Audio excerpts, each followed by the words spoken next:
Organism and population part 1 continue. Number 3, light. Light is also an abiotic factor which affects the life of an organism. Light is very essential for photosynthesis in plants. If light intensity increases, rate of photosynthesis also increases. If intensity of light decreases, it decreases the rate of photosynthesis. For animals too, diurnal and seasonal variations in light intensity and duration clues for timing their foraging, reproductive and migratory activities. जैसे plants के लिए light स्वाई तरकीब के लिए बहुत ज़रूरी है, इसी तरीके से एनिमल्स के लिए भी लाइट इंटेंसिटी बहुत ज़रूरी होती है। सीज़न के हिसाब से लाइट इंटेंसिटी तब्दील होते रहती है। इसी तरीके से दिन और रात के तब्दील होने से भी लाइट इंटेंसिटी चेंज होती है, और ये एनिमल्स के लिए एक क्ली होता है उनके खाने के वक्त के लिए, उनकी रिप्रोडक्टिव एक्टिविटीज़ के लिए और उनके हिजरत करने की टाइमिंग के लिए लाइट बहुत ज़रूरी होता है।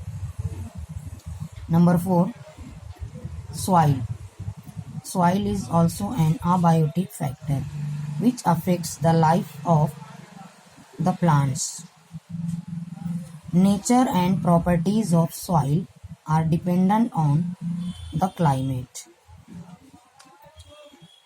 किसी भी जगह की मिट्टी की साख्त और उसकी खुसूसियात वहाँ की आबोहवा के हिसाब से होती हैं। आबोहवा के साथ सॉइल की बनावट और उसकी प्रॉपर्टीज़ भी बदलती हैं।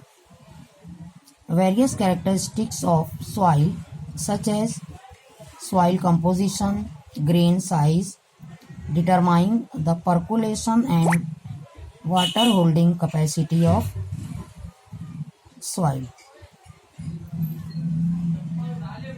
मिट्टी का केमिकल कंपोजिशन और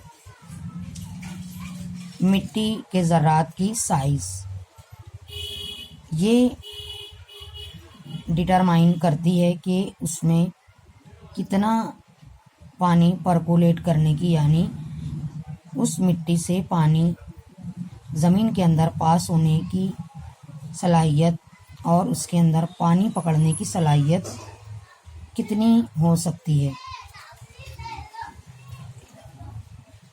These characteristics along with pH, mineral composition and topography determine the vegetation of an area.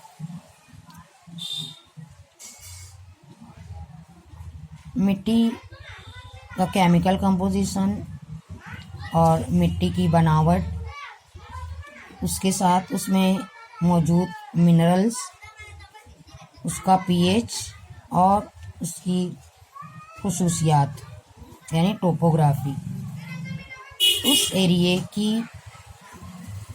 Vegetation यानी नबातात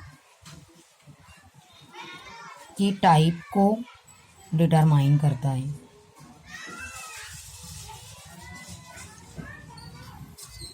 इस तरीके से 4 ऐसे अबायोटिक फैक्टर्स हैं जो ऑर्गेनिजम्स की लाइफ के ऊपर असरअंदाज होते हैं। टेम्परेचर, लाइट, सॉइल और वाटर।